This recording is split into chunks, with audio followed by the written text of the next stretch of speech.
La aparición de Europa en el mapa americano y de América en el europeo produjo a ambos lados del océano las mismas incertidumbres y creó los mismos interrogantes. Uno de ellos, quizás el más decisivo, se refiere a la naturaleza del otro. Esta diferencia es el germen de toda conquista, y sobre ella se edificó un mundo lleno de contradicciones que intentó resolver sus tensiones con interminables improvisaciones. Resultó ser que el otro nunca fue el mismo.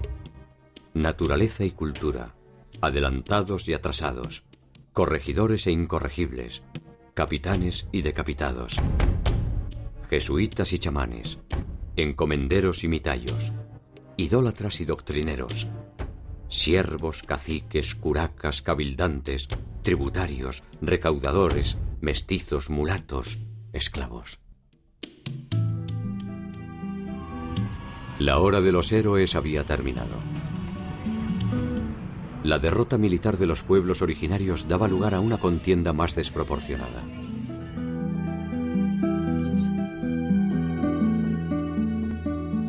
¿Cómo se inventó el mundo colonial latinoamericano?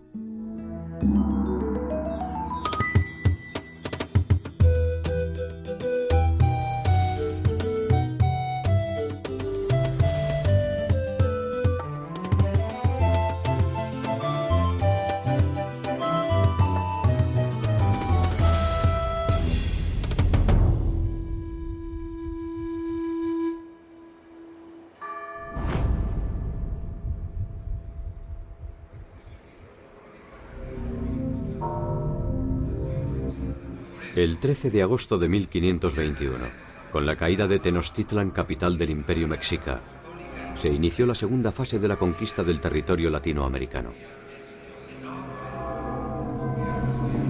Por primera vez una batalla decisiva pone a los españoles frente a un territorio de vasta complejidad e innumerables posibilidades de lucro.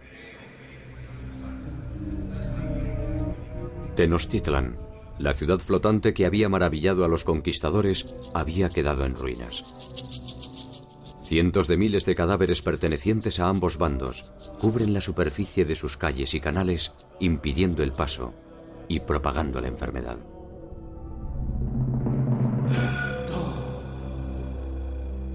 Los mexicas habían estado sitiados 3 meses sin agua potable, sin alimentos, y entonces lo único que querían era huir de la ciudad. Este fue, yo creo que uno de los momentos de mayor humillación para los mexicas, cuando tuvieron que huir de su propia ciudad y además ser sometidos a el saqueo, los vejámenes y los robos por parte de los españoles y de los tlaxcaltecas, ¿no? En particular les dolía el de los tlaxcaltecas. La derrota final de los mexicas fue obra del intelecto de Cortés y del coraje de sus aliados nativos, entre ellos los tlaxcaltecas, quienes fueron de hecho los vencedores de sus históricos enemigos. Después de la conquista española, de la derrota de los mexicas, se puede decir que en realidad, pues, la mayoría de los indígenas no se consideraban conquistados, porque de hecho ellos habían sido aliados de los conquistadores, y las estructuras políticas de la mayoría de los pueblos indígenas seguían básicamente intactos. Seguían teniendo los mismos gobernantes que ahora eran aliados de los españoles, seguían teniendo la misma organización social, seguían funcionando básicamente de la misma manera. Los tlaxcaltecas se habían liberado del yugo mexica y pueden reclamar su porción del triunfo. Cortés supo honrar los compromisos asumidos con sus aliados y con ello da un testimonio cabal de las ventajas de la sumisión a Carlos V. De alguna forma, aunque no lo sospecharan en la euforia del triunfo, los tlaxcaltecas habían sido advertidos por los mexicas de los tiempos por venir. Los mexicas y los tlaxcaltecas se gritaban todo tipo de insultos, ¿no? Como te vamos a comer, eres como un perro, todo tipo de cosas. Pero uno de los insultos que le gritaban los mexicas a los tlaxcaltecas era que cuando veían que los tlaxcaltecas estaban destruyendo la ciudad, les decían, sí, síganla destruyendo. A nosotros no nos preocupa porque nosotros sabemos que las van a volver a construir. Porque si nosotros ganamos esta guerra, los vamos a hacer construir piedra por piedra la ciudad. Y si los españoles ganan, los van a hacer construir la ciudad para ellos. Y eso acabó siendo absolutamente cierto, porque unos años después Cortés decidió establecer la capital española en el lugar donde había estado Mexico Tenochtitlan, es lo que ahora es la Ciudad de México, y justamente fueron los propios indígenas, los aliados de los españoles, fueron los que ayudaron a reconstruir la ciudad, solo que ahora era para beneficio de los nuevos conquistadores. La construcción de una nueva ciudad resultaba una medida de carácter menor frente a la empresa que se avecinaba: gobernar un territorio poblado por más de 12 millones de personas.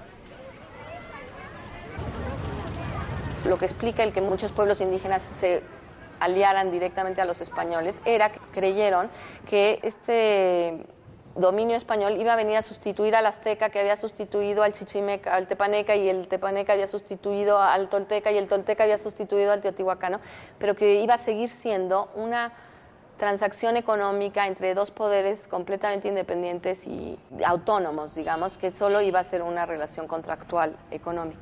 A lo largo de los siguientes 50 años, el poder español lo que intentó fue lograr establecer su autoridad sobre estos pueblos indígenas sin destruir su organización política y social.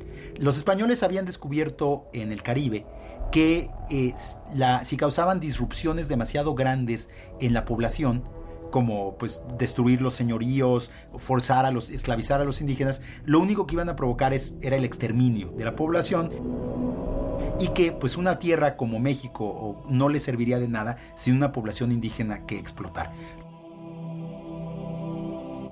El nuevo orden no parecía ser sustancialmente diferente al que habían establecido los mexicas. Las antiguas élites gobernantes mantenían sus privilegios a cambio de algunas pequeñas concesiones.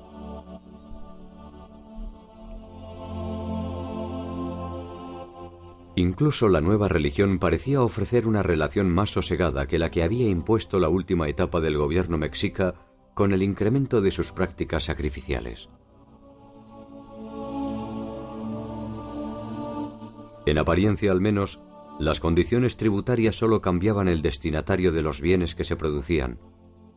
A todas luces, el cambio de sumisión no parecía ser una oferta a desestimar. Yo creo que si los indígenas hubieran tenido plena conciencia de lo que implicaba el dominio español, la pérdida de su religión, la pérdida de sus costumbres, la pérdida de su lengua, incluso el trato peyorativo a sus instituciones, hubieran presentado mayor resistencia.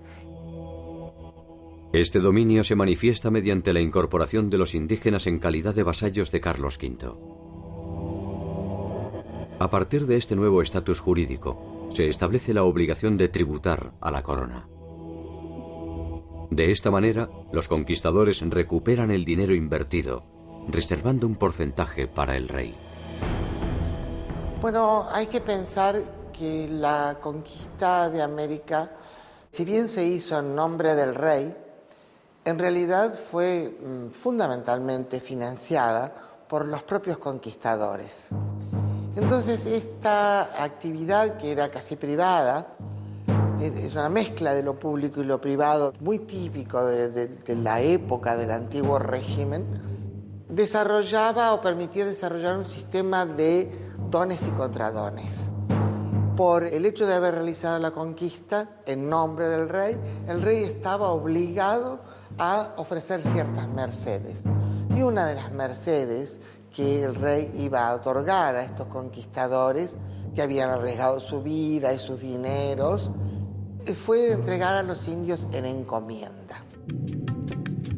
La encomienda es la primera forma de relación jurídica entre indios y españoles. A cada colonizador se le encomienda un número determinado de nativos que están obligados a trabajar para él. A cambio de este servicio, los españoles tienen la obligación de cuidarlos y evangelizarlos. El conquistador va a recibir el tributo que debe ir al rey, el rey se lo cede y a cambio tiene que ocuparse de la salud, entre comillas, para la época, de los indígenas y sobre todo de la evangelización Eso es la encomienda y estos señores son los encomenderos. La encomienda fue un sistema tan práctico como deficiente, y no tardó en generar conflictos. Los constantes abusos de los encomenderos sobre los indígenas provocaron protestas de los abusados y reacciones de las órdenes religiosas que presionaron a la corona para restringir las atribuciones de los encomenderos. En la primera época produjo unos abusos terribles porque no solamente eran exigiéndole trabajo a los indígenas, sino aparte de la producción de su economía natural y a veces una exigencia que no tenía límites. No hay que olvidar que en las Antillas prácticamente en un siglo fueron despobladas por los abusos. El Imperio español había tomado nota de los desmadres producidos en las Antillas, que obligaron a la importación de esclavos para trabajar. En tierra firme se intentó entonces establecer un sistema de recaudación que se basaba en las estructuras productivas preexistentes. El calpulli en México y el ayllu en el mundo andino. El ayllu es un sistema que significa la propiedad comunitaria de un territorio, pero a la vez significa tener ancestros comunes. Entonces, este ayllu es la base de la comunidad. Bueno, el trabajo comunal es una tradición sumamente importante en el mundo andino, ¿no? Tanto la siembra como la cosecha tiene que ser hecha por medios comunitarios y la comunidad siempre se ha unido para este tipo de trabajos. Los españoles mantuvieron el ayllu no tanto porque respetaran aquello, sino porque les convenía. Si mantenían esta propiedad del ayllu en comunidad, entonces ellos les pagaban un tributo. Tanto los pueblos mesoamericanos como los andinos poseían una cultura tributaria. Trabajaban indistintamente sobre sus tierras o sobre las de las élites y debían ofrecer parte de su producción a los señores locales. La política española respetó, al menos formalmente, esta propiedad comunitaria en la medida en que le permitía la obtención de beneficios. Es el sistema que se aplicaba en los incas, que el tributo que daban era en energía, tiempo de trabajo.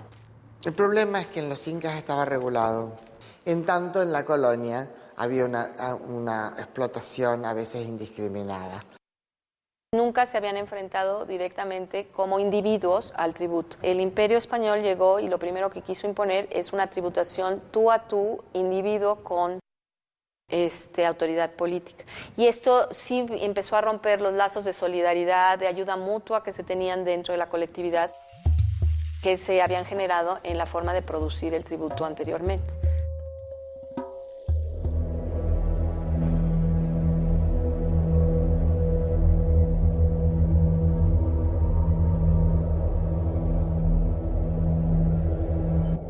El diseño del Nuevo Mundo fue un largo viaje de marchas y contramarchas que, al menos formalmente, buscó siempre establecer una noción de orden.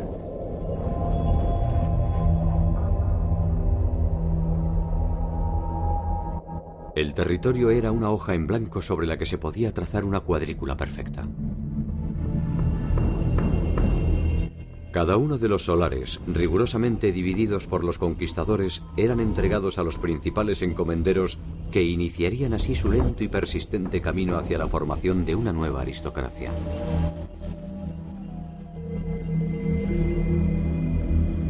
Se hacen dos grandes virreinatos que duran como tales hasta el siglo XVIII, que es el Virreinato de Nueva España, que abarca México, Guatemala, Panamá, y el Virreinato del Perú, que toma prácticamente toda América del Sur. Recién a finales del siglo XVIII en los últimos tercios, se crea el Virreinato de Nueva Granada, que separa Ecuador, Colombia, Venezuela del Perú, y el Virreinato del Río de la Plata, que toma todo lo que es la actual Argentina, Uruguay, Paraguay y casi buena parte de Bolivia. Estos vastos territorios exigen una organización adecuada que persigue objetivos variados. Desarticular las costumbres nativas, optimizar la recaudación y concentrar a sus habitantes para evitar rebeliones y resistencias. Finalmente, lo que la corona estableció en la segunda mitad del siglo XVI fueron los llamados pueblos de indios o repúblicas de indios, que eran gobiernos indígenas en los pueblos indígenas que tenían muchos elementos de los gobiernos prehispánicos, pero que los combinaban con los elementos del gobierno español. Los nombres de los cargos, gobernador, alcalde mayor, eran nombres españoles, pero las personas que ejercían esos cargos en muchos casos eran las mismas personas que habían ejercido el poder en tiempos prehispánicos o sus descendientes. La conversión y el control de los pueblos originarios se intenta obtener mediante la República de Indios. Una concentración de indígenas que intenta funcionar como un espejo de la sociedad española, recreando sus mismas instituciones y ofreciendo un espacio en el que la Iglesia podía perseguir, sin contaminación, su utopía cristiana. Pero hay que ponerse en la cabeza de la gente que vivía en esa época, cuya fe es auténtica, matizada de supersticiones, no muy pura teológicamente. Todo eso, por cierto, era así, pero de todas maneras hay una fe primitiva, podríamos llamarla, totalmente auténtica. Hay que tener en cuenta que en poco tiempo más, sobre todo después de la conquista, se va a producir la gran contrarreforma, la gran defensa de la Iglesia para defenderse de la reforma luterana. El impulso que toma la Iglesia a partir de esto y el asombro por el hecho de haber encontrado una sociedad y un territorio donde aparentemente la palabra del Señor no había llegado. Y frente a esto, la Iglesia Católica tuvo dos formas de reacción. Una reacción tradicional, conservadora, casi inquisidora, donde se perseguía cualquier tipo de desviación y de idolatría. En cambio, otras órdenes religiosas como los agustinos, franciscanos, jesuitas, pensaron que era imposible acabar con la religiosidad andina, porque se podía acabar con sus templos, pero no se podía derribar el sol ni acabar con la madre tierra.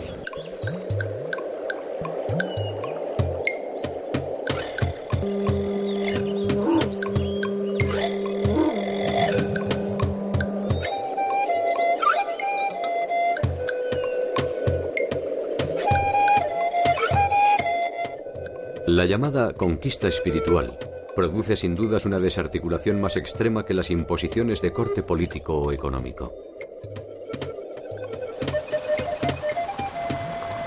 Las religiones politeístas suelen ser más permeables ante la aparición de nuevos dioses. Las monoteístas, en cambio, son necesariamente fundamentalistas, puesto que reposan sobre un paradigma demasiado rígido como para tolerar digresiones.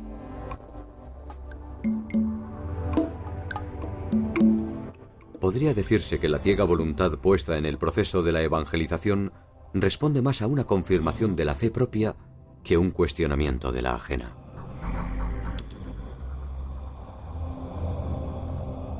En los primeros años, el éxito de la evangelización fue inmenso. Los frailes bautizaron a miles de indígenas, los indígenas asistían por millares a las misas. Parecía que el éxito militar había sido acompañado por un éxito religioso. Una evangelización que tiene tramos, que tiene un periodo muy ingenuo, creyendo que con bautizar se lograba la evangelización real.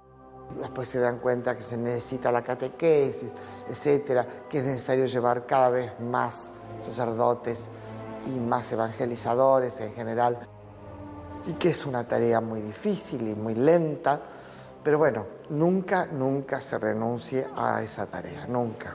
Una vez terminada la resistencia militar, vino una resistencia cultural, mental.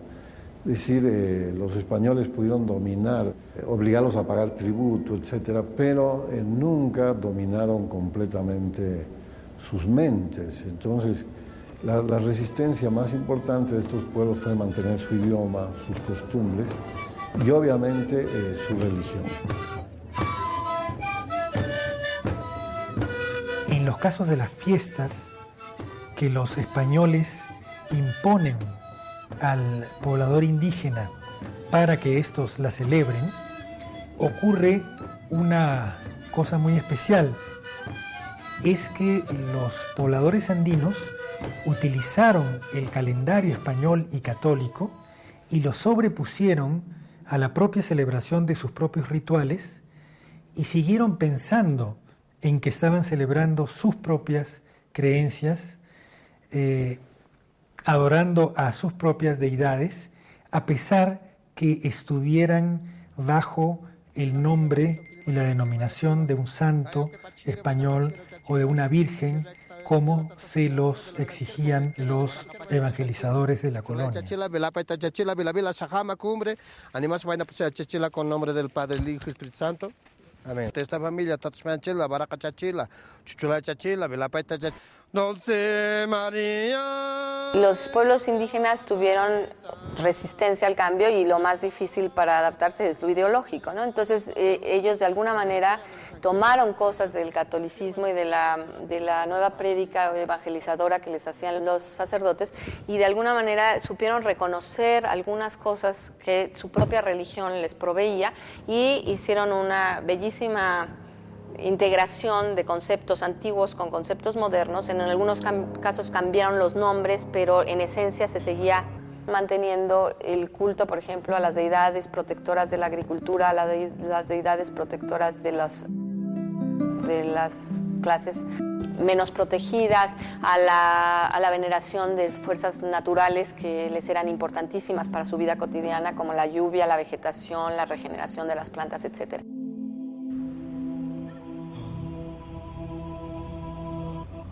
Estas continuidades religiosas prehispánicas producen una reacción que dará inicio a un interesante proyecto llevado adelante por una segunda generación de religiosos. Los frailes que ya conocían más a fondo la cultura indígena, que ya hablaban las lenguas indígenas, se empezaron a dar cuenta que si bien los indígenas iban a misa y si bien los indígenas le rendían culto a Santiago, a la Virgen y a los santos patronos que tenían en sus pueblos de indios, eso no significaba que hubieran abandonado otros aspectos muy importantes de sus religiones prehispánicas. Esta segunda generación de religiosos realizaron un proyecto muy interesante desde un punto de vista antropológico, de estudiar las culturas indígenas para poder conocer a fondo cuáles eran los elementos que habían sobrevivido de ellas en la nueva religión católica. Esto da origen a una serie de obras memorables entre las que destacan La historia de las Indias de Nueva España, de Fray Diego Durán.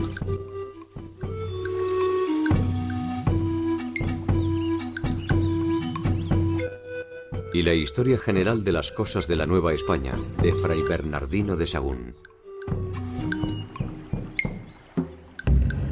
Gracias a estas obras es posible conocer gran parte de la cultura, las creencias y las formas de organización de los pueblos originarios. Pero no hay que olvidar nunca que fueron escritas con la intención de eliminar la religión indígena. Es decir, que era un conocer para mejor cristianizar. No era un conocimiento científico desinteresado, era un conocimiento que tenía una agenda muy específica de lograr consolidar la evangelización de los indígenas y de destruir los rastros que quedaban de las religiones prehispánicas. Curiosa lección que suele dar la historia. Los mismos conquistadores que habían destruido la mayor parte de los códices originarios son quienes recopilan minuciosamente cada una de las costumbres de los pueblos conquistados.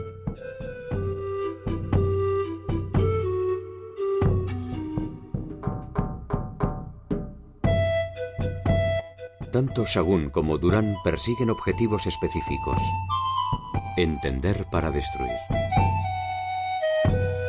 Sin embargo, en ocasiones sus crónicas se abandonan a una contemplación que ofrece una visión distintiva de los vencidos.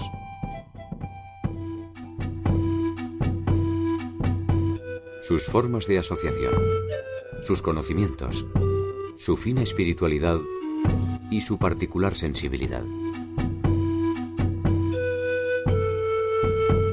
En síntesis, aflora la generosa humanidad que les fue negada por el conjunto de los conquistadores.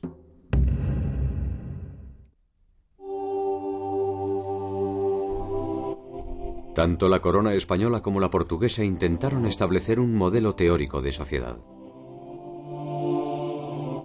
La realidad no tardó en manifestarse sobre esta construcción fanática y, si se quiere, ingenua. Los límites estrictos entre la República de Indios y la de españoles se hicieron difusos. Las intenciones por preservar a los indígenas fracasaron.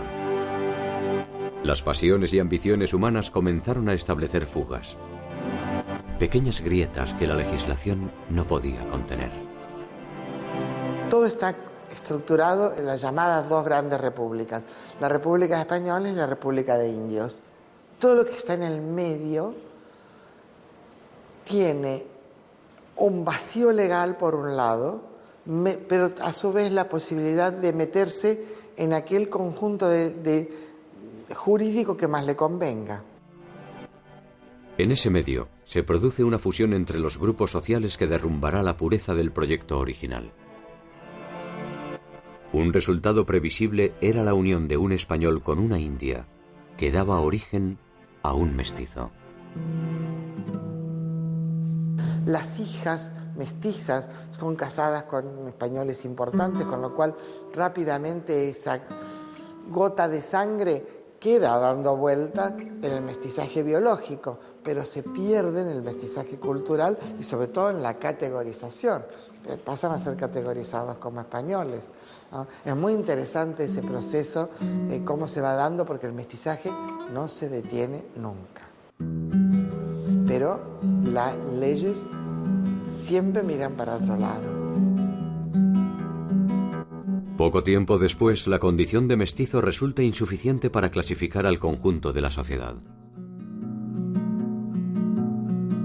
Castizo, mulato, morisco, torna atrás, lobo, zamballo, cambujo, barcino, coyote, chamizo, jíbaro, tente en el aire y no te entiendo son algunas de las maneras de establecer las nuevas categorías de desclasados.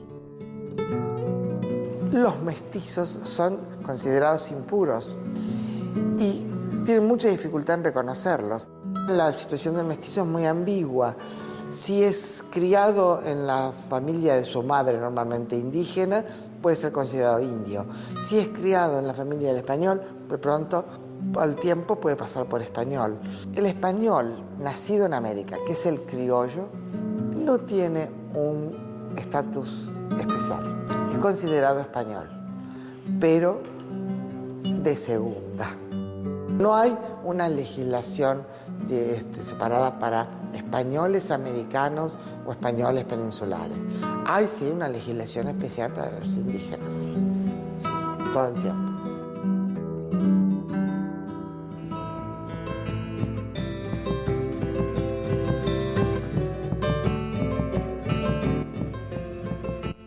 Hacia finales del 1500, el mundo prehispánico está virtualmente desaparecido.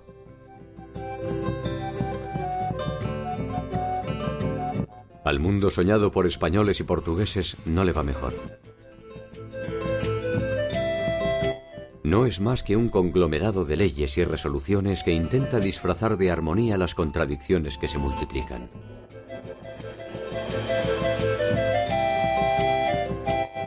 Latinoamérica se abre paso a su propio tiempo histórico. Una versión distintiva, original, y profundamente desgarradora se precipita sobre toda la extensión continental.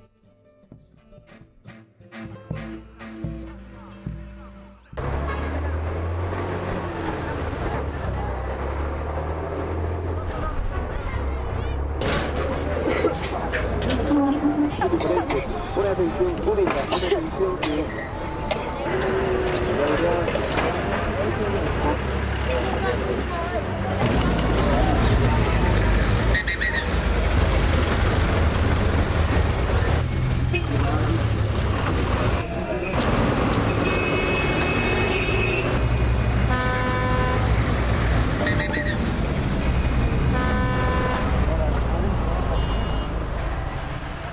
La ciudad de Potosí está construida a 4.000 metros de altura sobre el nivel del mar.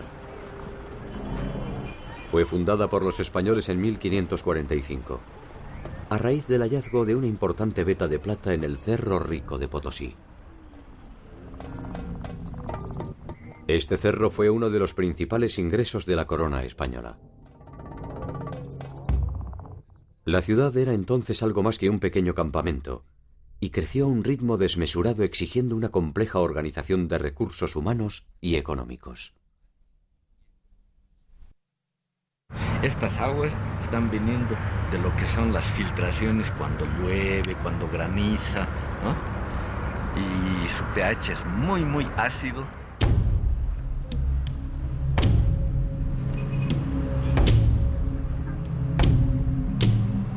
La plata se producía en el Cerro Rico de Potosí, se procesaba en ingenios que estaban situados en la villa.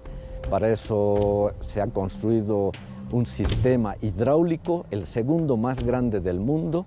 Se han construido ingenios para que puedan funcionar ruedas hidráulicas, que era el único equipo prácticamente industrial. El resto ha sido trabajo manual.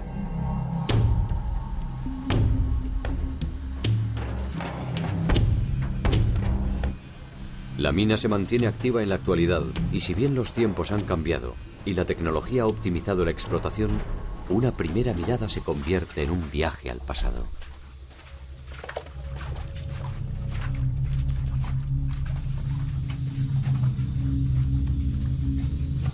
En el interior de las galerías resuenan las mismas voces, los mismos gemidos y los mismos silencios que agigantaron su oscura leyenda. ¿No hay refresquito para mí? Adentro, muñeco, adentro. Chica. Sobreviven los golpes de los barreteros, las picas de los brosiris, los pasos de los apiris.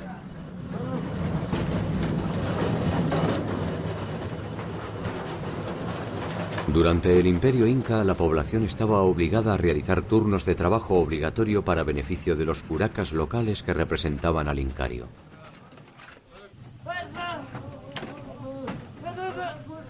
La llegada de los españoles trasladó este servicio a la corona y alimentó las minas de Mitayos.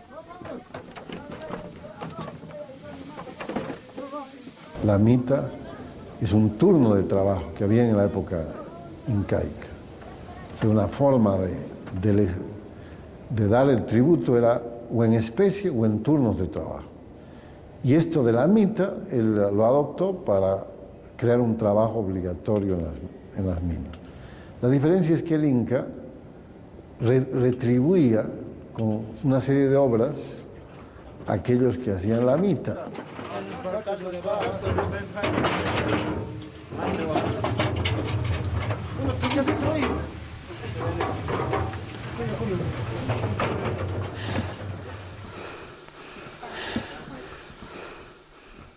$4.500 mitayos trabajaban durante una semana ininterrumpida en el interior de las minas. Al finalizar, tenían 2 semanas de descanso. Durante esas 2 semanas de descanso, esta gente se alquilaba. El mitayo se volvía minga. Y entonces esas semanas de descanso no eran en realidad de descanso. Un minga recibía mucho más dinero que un mitayo. Y de ahí era que más o menos podía tener algún beneficio que le dé alguna ganancia a su estada en Potosí.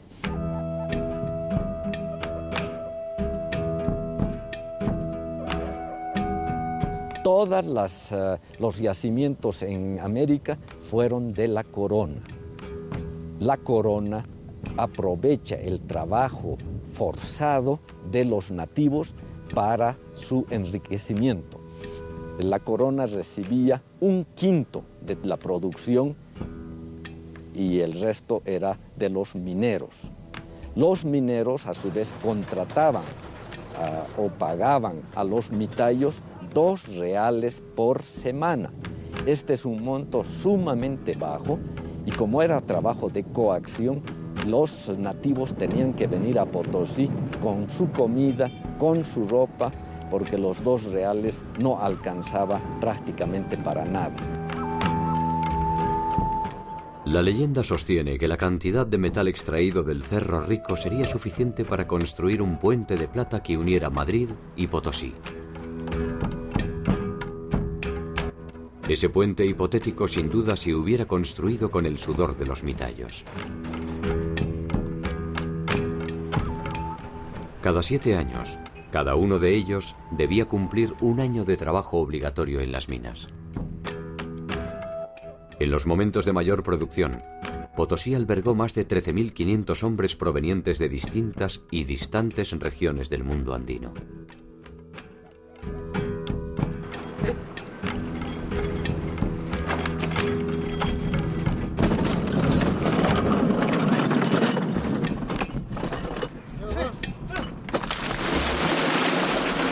Este cerro ha contribuido con más o menos 40.000 toneladas de plata que han ido a parar a países de afuera.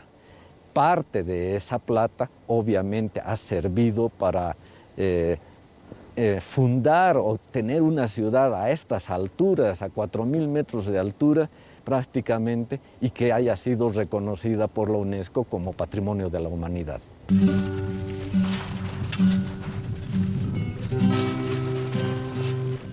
A medida que el cerro se vacía, la ciudad se llena de tentaciones. Los mitayos viven en las parroquias de los suburbios, muchos de ellos lejos de sus familias, juntando uno tras otro los reales que les permitirán, además, pagar el tributo que les exige el rey por la gracia de haber sido descubiertos.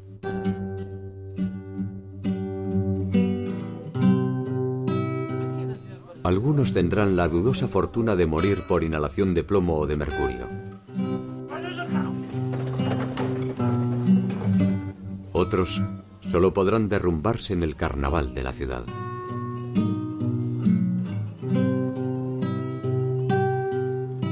Una ciudad que tiene dinero siempre es atractiva, por más que la gente no logre alcanzar sus objetivos. Uno prefiere vivir en una ciudad atractiva, donde hay comercio, donde habían muchas festividades, se festejaba mucho, se tomaba mucho y no querían regresar ya a sus ayllos. Entonces empieza a haber un despoblamiento de las provincias mitarias.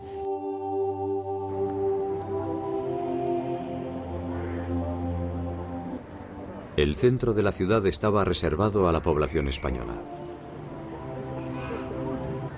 Allí parecía ser posible el sueño de El Dorado. Funcionarios, azogueros, comerciantes y religiosos vivían su propia ilusión de prosperidad en la medida en que el férreo monopolio español se lo permitía.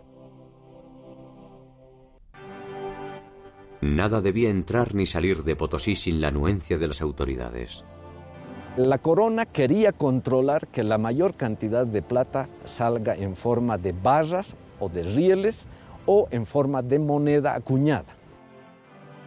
Hay que tener en cuenta que había solo un puerto de España con el que se podía comerciar, que era al principio Sevilla, después pasó a ser Cádiz. Ni siquiera se podía comerciar con otros puertos españoles. Y estaba todo el sistema de galeones que venían una vez por año, tenían que enviarlos con custodia, con barcos armados por los ataques de los piratas. Esas flotas llegaban o a Veracruz, en México, el Virreinato de Nueva España, o a Portobelo, en Panamá, para el caso de América del Sur. Ahí tenían que atravesar el istmo por tierra, volver a embarcar y otra vez un monopolio. El único puerto habilitado era Lima. El circuito inverso se originaba en Potosí. La plata extraída se trasladaba en caravanas de llamas hasta San Marcos de Arica. Desde Arica se trasladaba al puerto de Lima. En Lima se juntaban con las producciones de otros lugares, también del Perú, y se cargaban a galeones hasta Panamá. Nuevamente, por mulos, caballos o cualquier fuerza animal, se llevaba a Portobelo.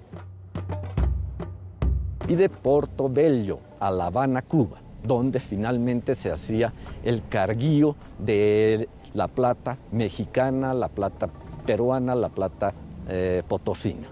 De La Habana salían los galeones 2 veces al año y llevaban la plata hasta Cádiz, de Cádiz a Sevilla, y en Sevilla esperaban los mercaderes, esperaban todos los que cobraban por haber dado el dinero para el trabajo en las minas en América. Comerciar una vez por año era absolutamente complicado, ¿no? Y porque era complicada después la red en la cual había que producir la distribución de mercaderías. De alguna manera vienen muchos más barcos, con permiso, sin permiso, legal o ilegalmente. Hay mucho comercio de contrabando. El contrabando es la manera de sortear la restricción de la corona y también la forma más aceitada de movilidad social.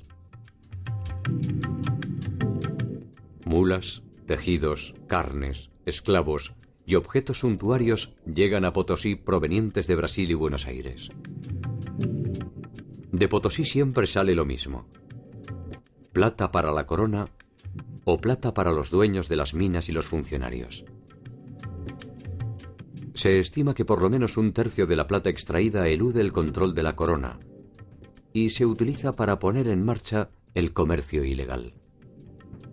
Comienzo del siglo XVII, hubo virreyes en Perú absolutamente entremezclados en contrabando, terriblemente mezclados, usando, por supuesto, firmas que los representaban, ¿no? Las autoridades de Buenos Aires también totalmente mezcladas con el contrabando, a pesar de que eran los que obligados a combatirlo. El tránsito hacia una economía mercantil se produce sin reparar en los caídos. La invasión europea modifica irreversiblemente el orden político y social. El repliegue de los pueblos originarios se tensiona entre la necesidad de mantenerse dentro del nuevo esquema y conservar de alguna forma la tradición que les da sustento. Los pueblos de indios y las reducciones concentran a la población. El control de estas unidades se establece por medio de prebendas y compra de voluntades. Los viejos lazos de relación de los pueblos se fueron perdiendo, hasta casi desaparecer. La supervivencia física también se vio repentinamente amenazada. Lo que sí debilitó seriamente a la sociedad indígena fueron las epidemias a todo lo largo del siglo XVI y principios del siglo XVII. Empezando por la epidemia de viruela durante la conquista. En los años 30, sobre todo en los años 40, hubo otra oleada de epidemias muy brutales, y en los años 70 del siglo XVI hubo una tercera oleada de epidemias. Que venga cualquier persona contagiada de viruela de otro lugar, un comerciante, uno que se dedicaba a traer sal, cualquier insumo, se contagiaba, venía aquí y aquí había una acumulación grande de personas. Entonces la enfermedad se propagaba muy fácilmente. La catástrofe demográfica ha producido alguno de los más encendidos debates a propósito de las consecuencias de la conquista. La estimación acerca de la población originaria en el momento del contacto genera los primeros desencuentros entre los estudios demográficos. No tenemos cifras exactas, nada por el estilo, pero hay estimaciones que hablan de que murieron hasta el 90% de los indígenas. Es decir, 9 de cada 10. Hay otras estimaciones un poco más moderadas que hablan de 3/4 partes, que igual es muchísimo. Ha sido bastante común darle más peso a las enfermedades, ¿no?, en la catástrofe, que oscila además sobre una base de 20 millones a una base de 5 millones de indígenas en el momento de la conquista, con lo cual la dimensión de la catástrofe también varía de acuerdo a las variables que los demógrafos estén tomando. Se dice que en Potosí, de acuerdo a Galeano, por ejemplo, que hayan muerto 8 millones de personas. Eso significaría que la mitad de la población que tuvo América vino a morir a Potosí, y esa es una exageración, ¿ya? Capoche, uno de los cronistas mineros, él tenía intereses mineros, minas, ingenios en Potosí, habla en su relación de que al año morían 50 personas. Este número también es tremendamente pequeño. Para 13.500 personas que llegaban al año a Potosí, que mueran 50, no era nada. Estas epidemias sí afectaron todos los sectores de la población indígena. Afectaron a las élites porque murieron muchas personas que tenían conocimientos esotéricos o conocimientos muy restringidos y que ya no pudieron ser transmitidos. Artesanos, religiosos, políticos. Afectaron a los campesinos porque hubo aldeas enteras que fueron despobladas y hubo también muchas tecnologías, muchas prácticas productivas que ya no pudieron sostenerse. Que no es que yo quiera decir que los españoles fueron unos angelitos aquí, pero tampoco no se puede decir que quisieron eliminar a los nativos. No les interesaba eliminar, porque eliminaban la mita, que era el valor agregado que ellos encontraban en su negocio minero. El contacto entre europeos y americanos se habría producido tarde o temprano, y difícilmente se hubieran podido evitar las consecuencias bacteriológicas del encuentro. Las epidemias, el exterminio y la guerra ya se conocían en el territorio de la actual Latinoamérica.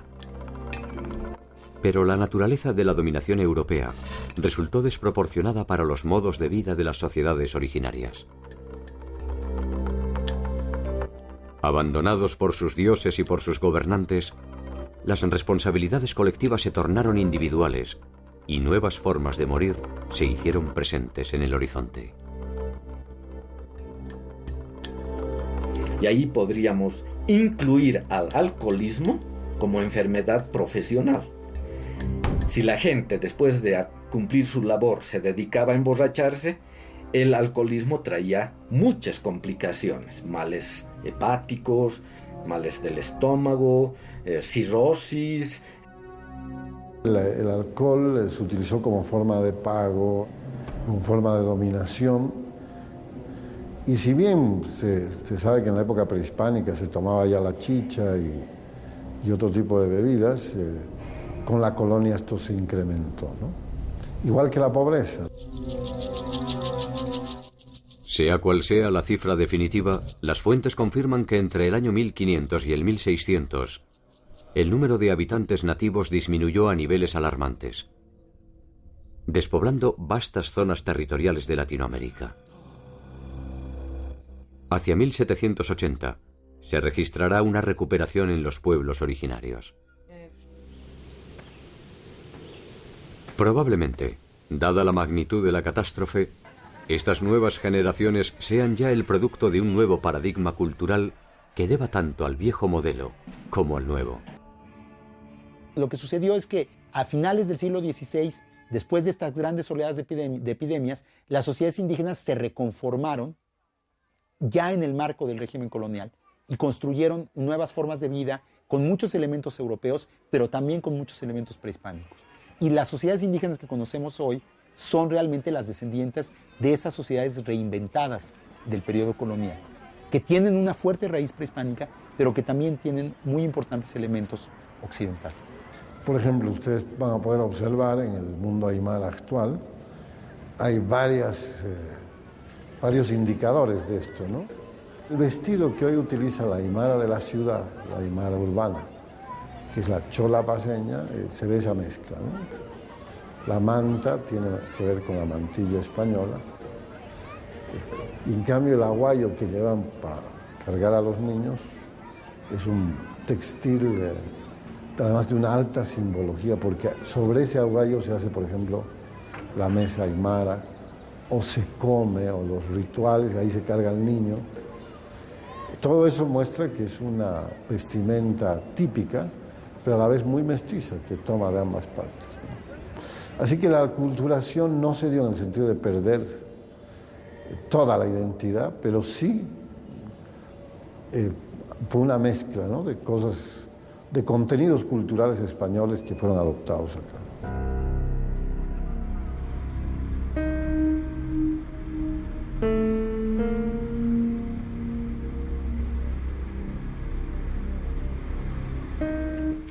Ninguno de los mundos que se encontraron era perfecto.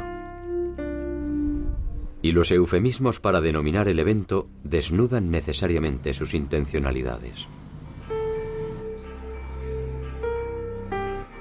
La sociedad que se proyectó para Latinoamérica encontró finalmente sus propios carriles para procesar las tensiones de la puja de intereses y pasiones. Y la otra desapareció definitivamente. El análisis de los hechos nos enfrenta a una disyuntiva tal vez imposible. Intentar recuperar el mundo originario o aceptar lo que somos hoy en día. Quizás ambos modelos no sean más que una utopía inútil. Quizás solo seamos testigos mudos de un devenir irreversible, que no es más que el saldo resultante entre nuestras voluntades y nuestras omisiones.